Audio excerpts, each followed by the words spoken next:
Здравствуй, мой друг. Очень хорошо, что ты пришел. Проходи сюда. Найди мягкие подушки поближе к камину. Располагайся поудобнее. Расслабься. И слушай, слушай, слушай. Сегодня мы читаем рассказ Говарда Филлипса Лавкрафта «Склеп, склеп, склеп, склеп, склеп». По велику события, о коих будет здесь рассказано, привели меня в лечебницу для душевнобольных. Я сознаю, что это обстоятельство ставит под сомнение достоверность моей повести. К сожалению, невозможно отрицать, что значительная часть рода человеческого весьма ограничена в своих способностях относительно ясновидения и предчувствий. Таковым тяжело понять немногочисленных индивидуумов, обладающих психологической утонченностью, чье восприятие некоторых ощутимых феноменов окружающего мира простирается за пределы общепринятых представлений.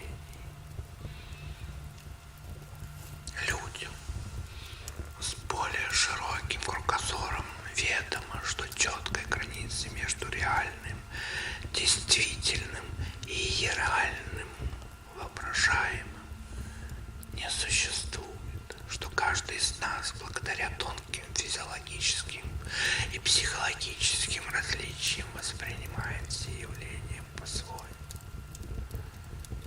Именно из-за них столь не похожи все наши чувства. И однако прозаический материализм большинства метит клеймом безумия, иррациональные явления, не вмещающие в прокрустово ложе обыденной рассудочной логики. Мое имя Джервас Дадли. С раннего детства я был отрешенным, далеким от жизни мечтателем и оригиналом. Материальное положение моей семьи освобождало меня от забот о хлебе насущном. Весьма импульсивный склад моего характера отвращал меня от научных занятий и от развлечений в кругу друзей или близких. Я предпочитал оставаться в царстве грез и видений, вдали от событий реального мира. Юность свою я провел за чтением старинных и малоизвестных книг и рукописей, в прогулках по полям и лесам, окрестностях наших наследственных владений. Не думаю, что вычитывал в книгах и видел в лесах и полях то же самое, что и все прочие.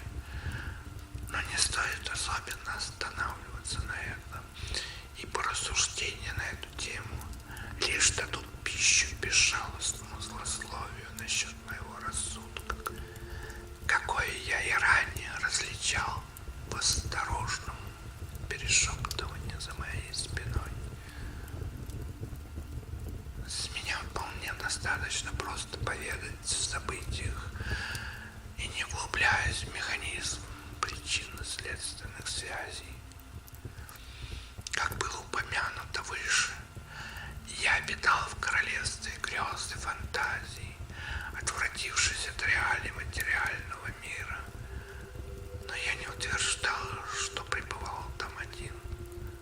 В природе не существует абсолютного одиночества. Особенно оно не свойственно человеку. Ведь из-за недостатка или отсутствия дружеского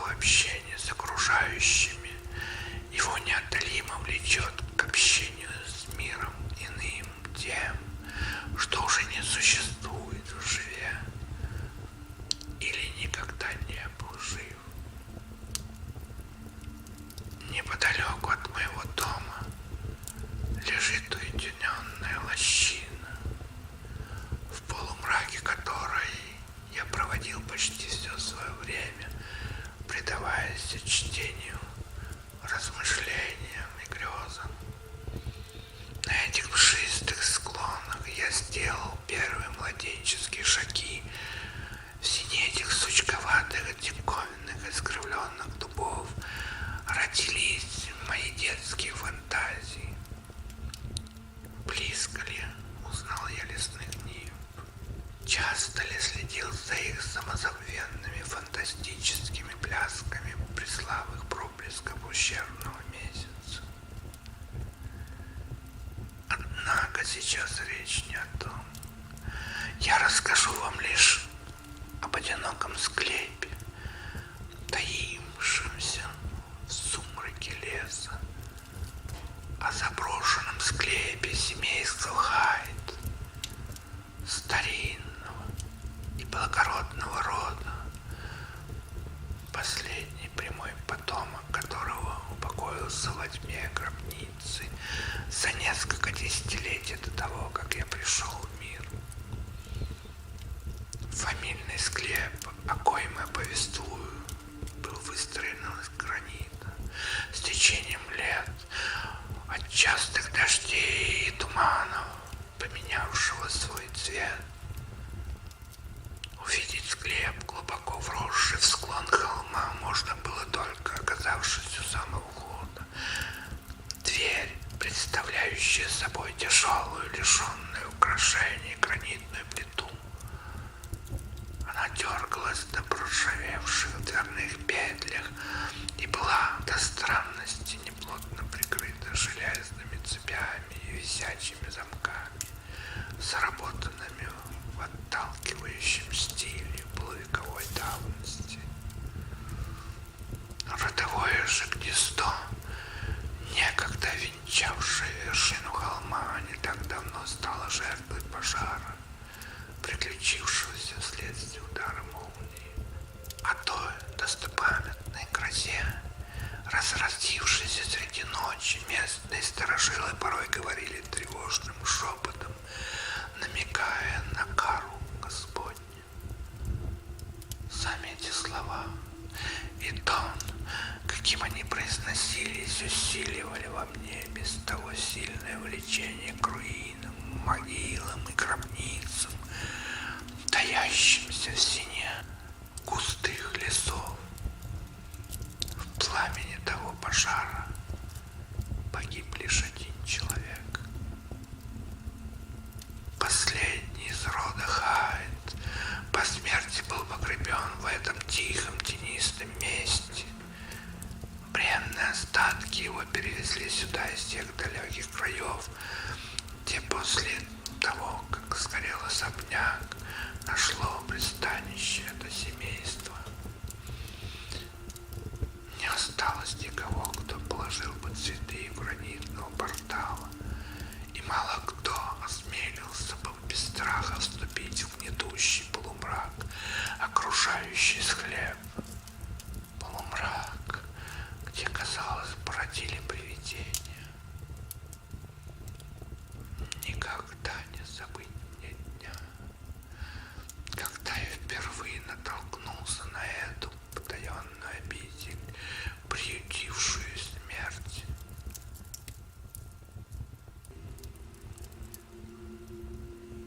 Это случилось в середине лета, когда алхимия природы превращает ландшафт в почти однородную зеленую массу, когда шелест окружающей листвы, влажный после дождя и не поддающийся точному определению запахи почвы и растений, приводят тебя в упоение.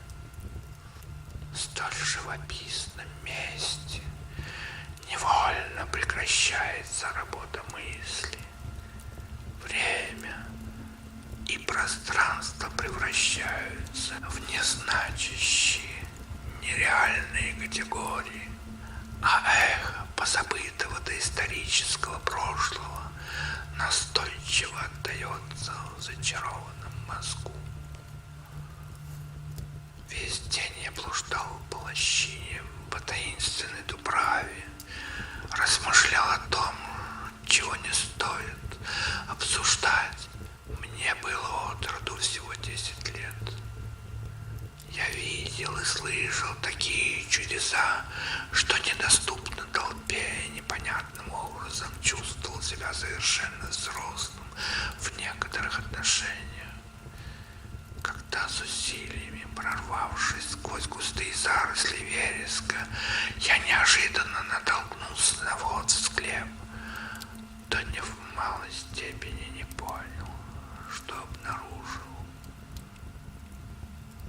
Темные гранитные глыбы, загадочно приоткрытая дверь, скорбные надписи над порталом не рождали у меня никаких мрачных и неприятных ассоциаций. Я знал о существовании могил и склепов, много о них размышлял, но мои близкие, зная особый склад моего характера, стремились оградить меня от посещения кладбищ. Удивительный каменный домик на лесистом склоне был для меня не больше, чем поводом для любопытства. А его сырое холодное лоно, куда я тщетно пытался проникнуть сквозь соблазнительно приоткрытую дверь, даже не намекало мне на смерть или тление. Но в то же мгновение у меня, словно у безумца, вместе с любопытством зародилось неудержимое желание, которое привело меня в ад моего нынешнего заточения. Понуждаемый зовом, исходящим должно быть из страшной лесной чащи, я решился пройти в манящий мрак. Несмотря на тяжкие цепи, заграждающие проход,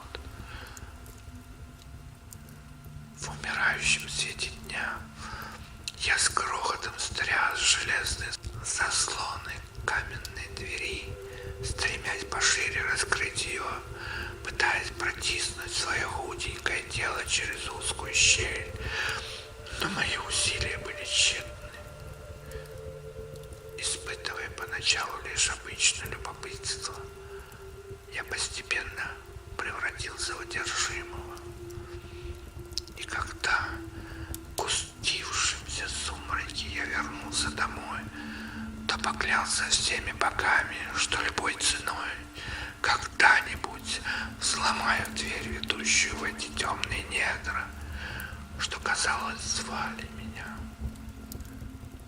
Врач с седоватой бородкой, каждый день посещавший мою палату, однажды сказал кому-то из посетителей, будто это решение послужило началом моей болезни и мономании.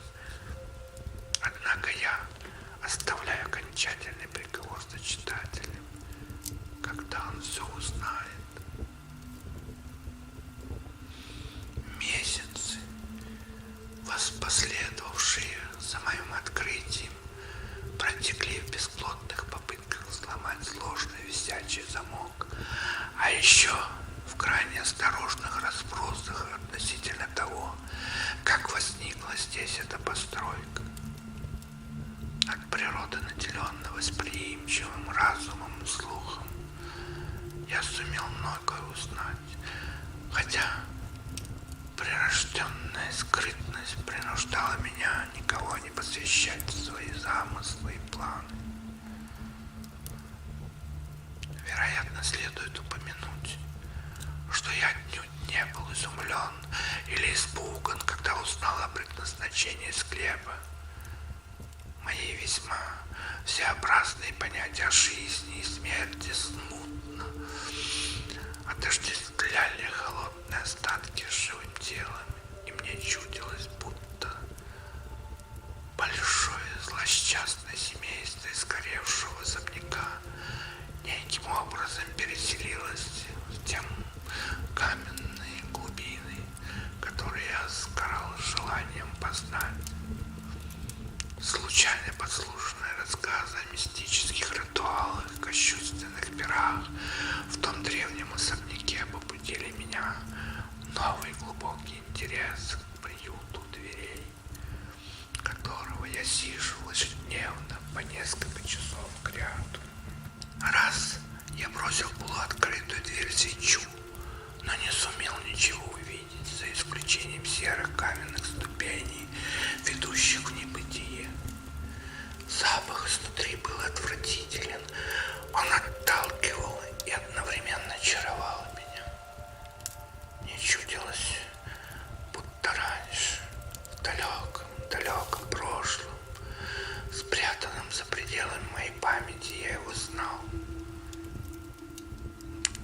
спустя.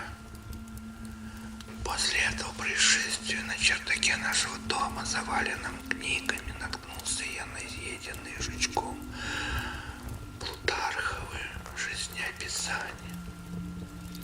Меня сильно поразило то место в главе о Тезее, где было рассказано об огромном колене, под которым будущий герой отрочества должен был найти знамение своей судьбы.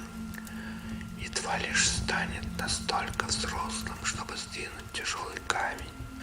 Предание это успокоило мое алчное нетерпение попасть в склеп, ибо я наконец понял, что еще не пришло мое время.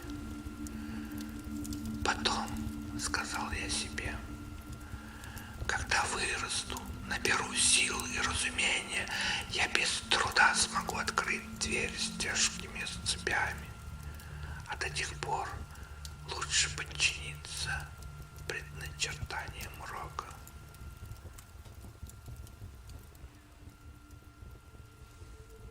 Мои бдения после леденящего сырого портала вследствие этого решения стали реже и короче. Я начал отводить много времени иным, не менее оригинальным занятиям, порой ночами.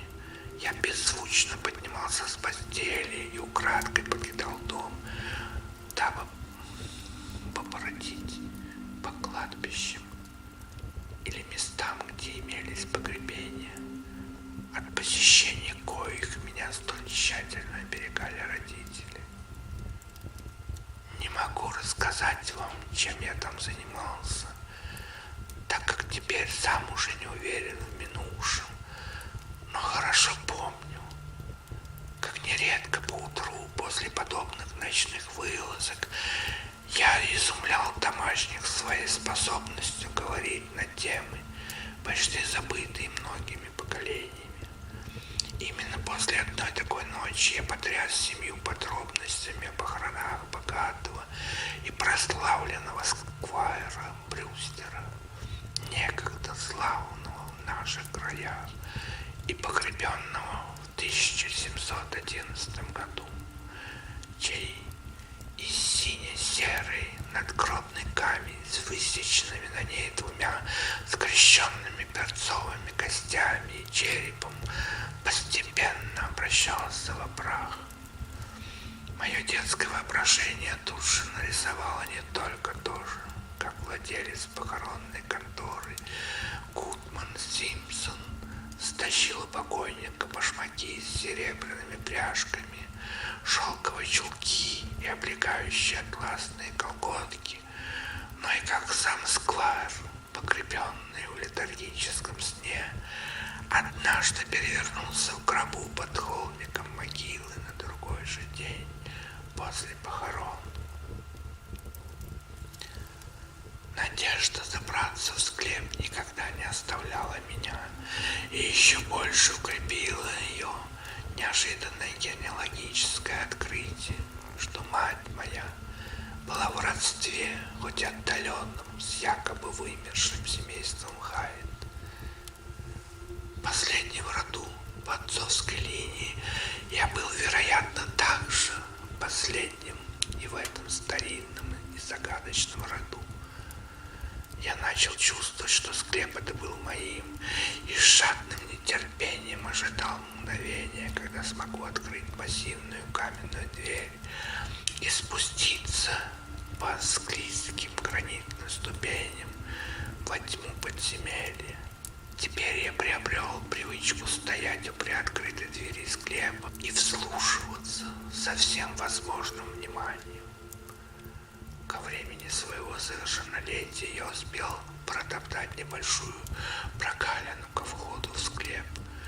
Кусты, окружавшие его, замыкались полукольцом, словно некая ограда, а ветки деревьев, нависая сверху, создавали некую крышу. Этот приют был моим храмом, а запертая дверь алтарем, и у него я порою лежал, вытянувшись на мху. Странные мысли и видения посещали меня. Свое первое открытие совершил одной душной ночью. Вероятно, от утомления впал в забытье. И отчетливо помню, что в миг пробуждения услышал голоса. Об их интонациях, тоне, произношении я говорить не осмелюсь. Об их характерных, особенных тембрах я говорить не хочу. Могу лишь рассказать о колоссальных различиях в словарном составе, акценте, манере произношения. Все возможное многообразие диалектов Новой Англии, необычных звукосочетаний, первопоселенцев, пуритан, до педантичной риторики полувековой давности, казалось, было представлено в этой смутной беседе. Хотя на эту удивительную особенность я обратил внимание лишь позже.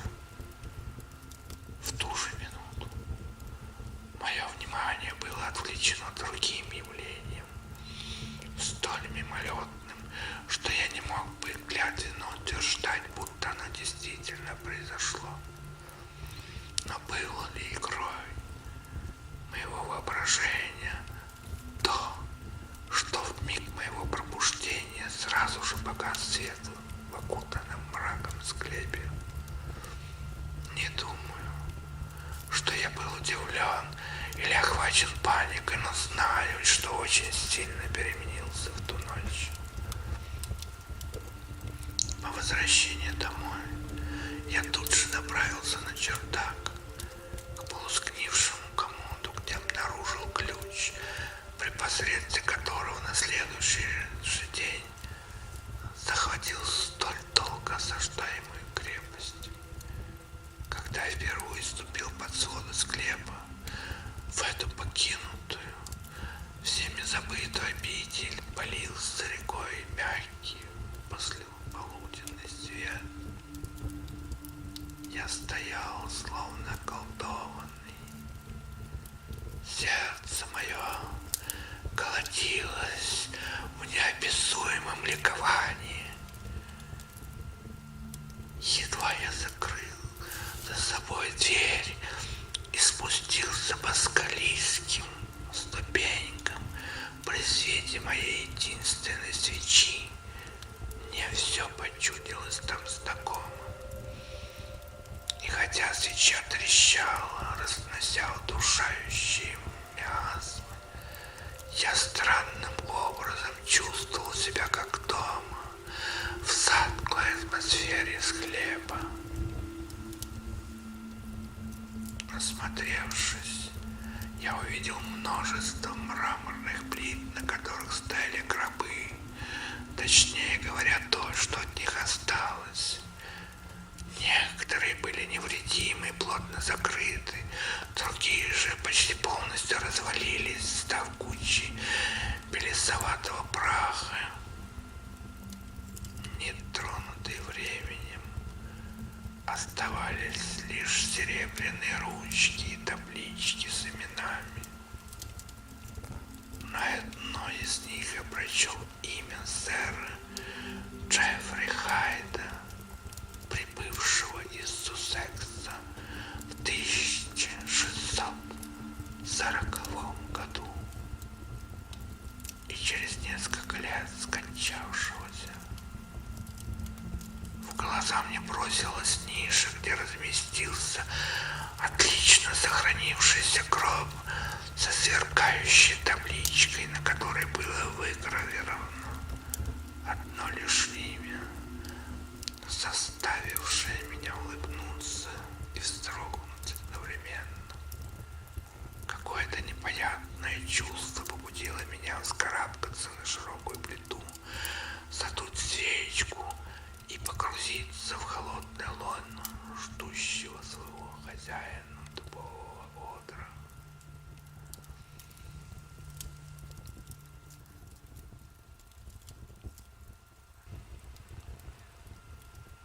В седой предрассветной мгле я неверной походкой вышел из-под сводов гробницы запер за собой замок. Больше я не был молодым, хотя всего лишь одна зима остужала мою кровь.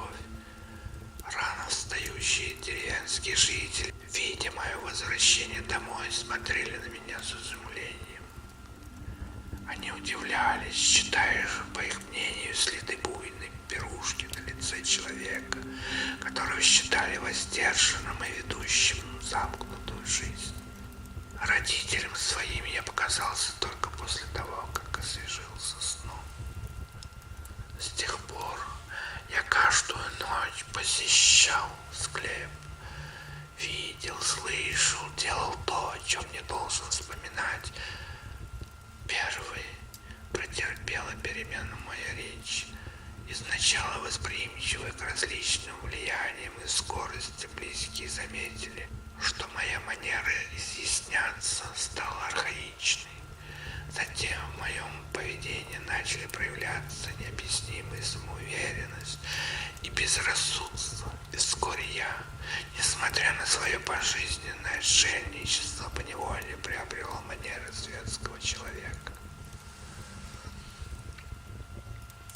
Прежде молчаливый, я стал красноречив, прибегая в разговоре к изящной иронии Честерфильда, так и богохульному цинизму Рочестера.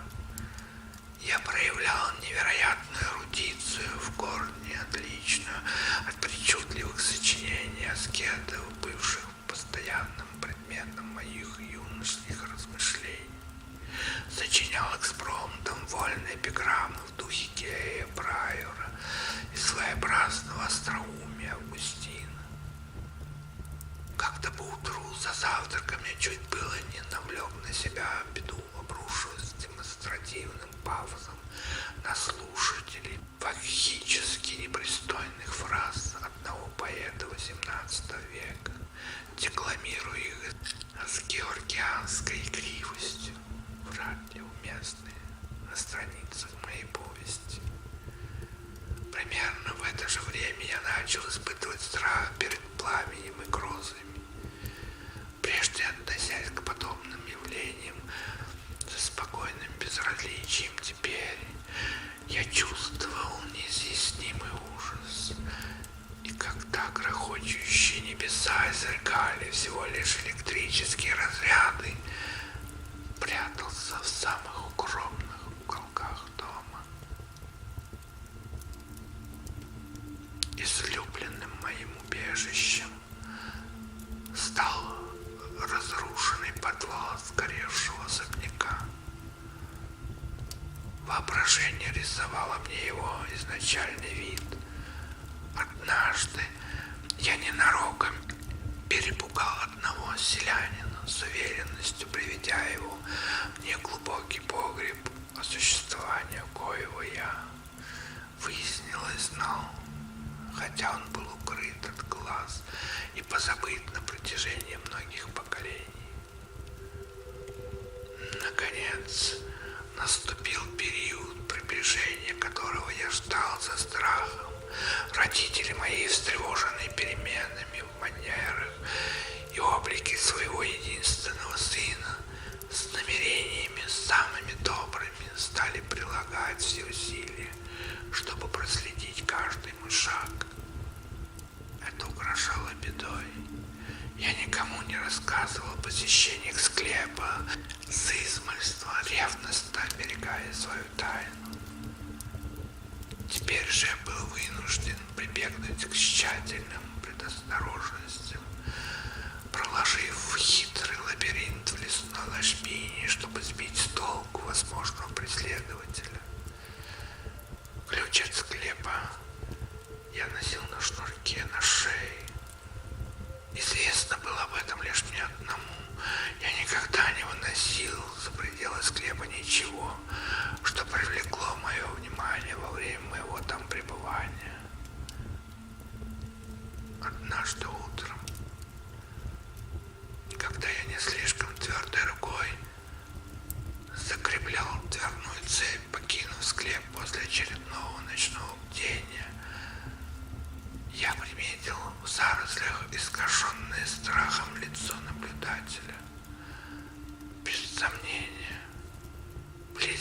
часа расплаты. Ибо приют мой был открыт, и причина моих ночных отлучек установлена. Тот человек не заговорил со мной, и я поспешил домой, надеясь подслушать, что сообщит он моему удрученному заботами отцу. Неужели все мои ночные пристанища, помимо того, что укрывалось за тяжелой цепью, известно посторонним? Представьте тоже мое радостное изумление, когда я услышал, как выследивший меня осторожным шепотом поведал отцу, что я провел ночь рядом со склепом. Каким-то чудом наблюдатель был введен в заблуждение. Теперь я убедился, что меня охраняет некая сверхъестественная сила. Неспосланное свыше спасение придало мне отваги, и я возобновил открытые посещения склепа, уверенный, что никто не увидит, как я туда проникаю. Целую неделю я от души наслаждался, разделяя приятное общество мертвецов, на чем я не должен, и не желаю здесь останавливаться, как внезапно приключилось нечто, доставившее мне в эту ненавистную юдоль скорби и однообразия.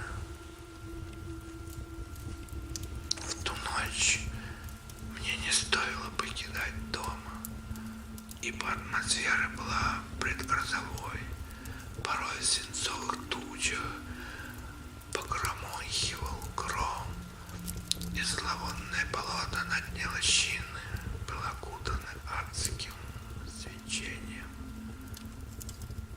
Изменился и зов мертвых. Он звучал не из склепа, а с обугленных руин подвала на вершине холма, и когда вышел из рощи, оказавшись на голом пространстве перед развалинами, могущественный демон поманил меня оттуда незримой рукой. В северном свете луны я увидел то, что всегда невидимо присутствовало во мне.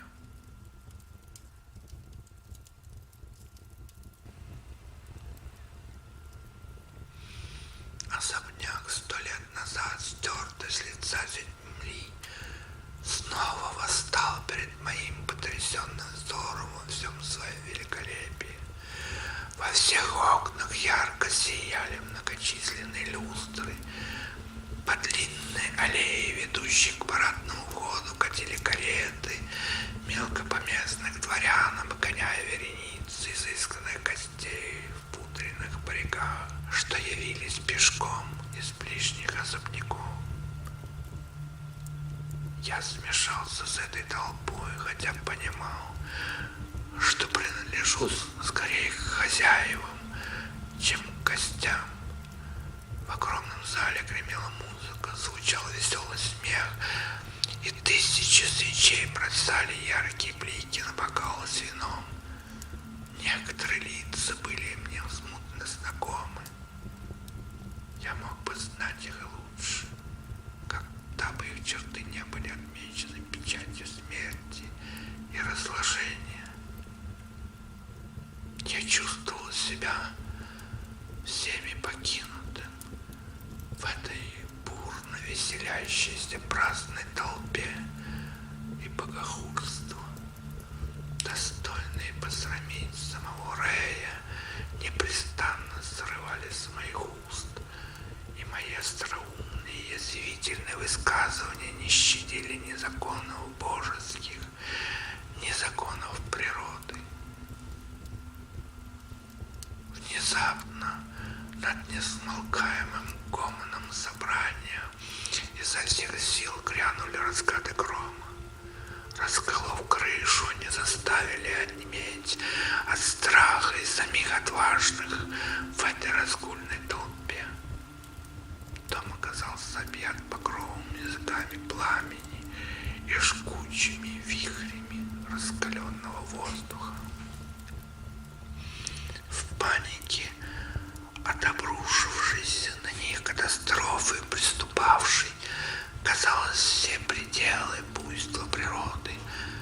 участники странного шабаша спасались бегством во мрак. Я остался в одиночестве, прикованный к месту унизительным страхом, никогда не веданным прежде. И тут душа моя исполнилась новым ужасом. Моя заживо сгоревшего дотла плоть прахом развеялась всеми 4 ветрами. Я уже никогда не смогу отыскать свое место в склепе хайдов. Разве для меня не был приготовлен гроб? Или не имею права упокоить свои остатки среди потомков сэра Джеффри Хайда? Да. Однако я потребую смерти свое, пусть даже душа моя будет через века искать спасения, дабы вновь одеться плотью и обрести приют на пустующей мраморной плите в низших склепах. Джервис Хайд обязан сделать это. Никогда не разделит он злосчастной участи Полинура. Когда видение пылающего дома исчезло, оказалось, что меня держат 2 мужчин, причем один из них был тот, кто следил за мной из склепа. Я вопил и вырвался, как безумный. Потоком хлестал дождь. В южной части неба вспыхивали молнии прямо над нашими головами. Слышались раскаты грома. Я продолжал громко требовать, чтоб меня погребли в склепе Хайдов, а рядом стоял мой отец. Лицо его избороздили скорбной морщины. Он непрестанно напоминал державшим меня, чтобы со мной обращались сколь возможно мягче. Почерневший круг на полу разрушенного подвала свидетельствовал о страшнейшем ударе молнии. Кругом с фонарями в руках толпились любопытствующие селяне. Они искали маленькую старинную шкатулку, которой высветила вспышка молнии. Поняв, что все мои попытки освободиться напрасны, я прекратил отбиваться и принялся наблюдать за искателями клада. Мне разрешили присоединиться к ним в шкатулке, чей замок был сбит ударом молнии, вырвавшей ее из земли. Нашлось много документов и ценностей, но мой взгляд привлек лишь один предмет — фарфоровый миниатюрный портрет молодого человека в аккуратно завитом парике с косицей. Я сумел разобрать инициалы Дж.Х. Лицо его могло быть моим отражением в зеркале. На другой день меня привели в эту комнату с решетками на окнах, но я узнавал обо всем, о чем хотел, от старого простодушного слуги, сочувствовавшего моей юности и, подобно мне, любящего погребения. То, что я осмелился поведать о пережитой мною в склепе, у других вызывало лишь снисходительные улыбки.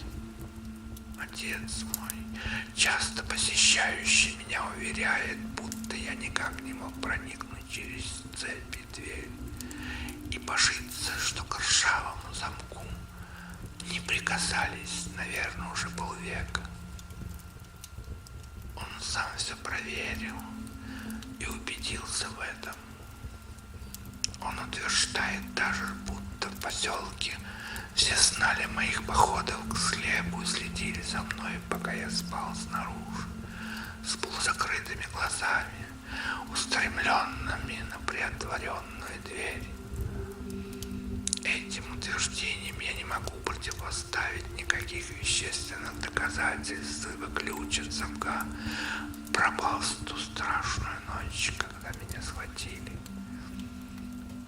Отец не придает значения моим необычным познаниям о прошлом, заимствованным мною из встречи с мертвецами. считая их результатом забойного чтения старинных книг из фамильной библиотеки. Если бы не старый мой слуга Хайрем, я бы и сам полностью уверился в своем безумии, но Хайрем, преданный мне до конца, верит мне и убедил меня открыть людям хотя бы отчасти свою историю. Неделю назад он отпер замок, снял с двери склепа цепь и с фонарем в руке спустился в его мрачные недра. На мраморной плите в нише он обнаружил старый, но пустой гроб. На потускневшей от времени табличке на нем имелось лишь одно имя — Джервас. В том гробу и в том склепе меня и обещали похоронить.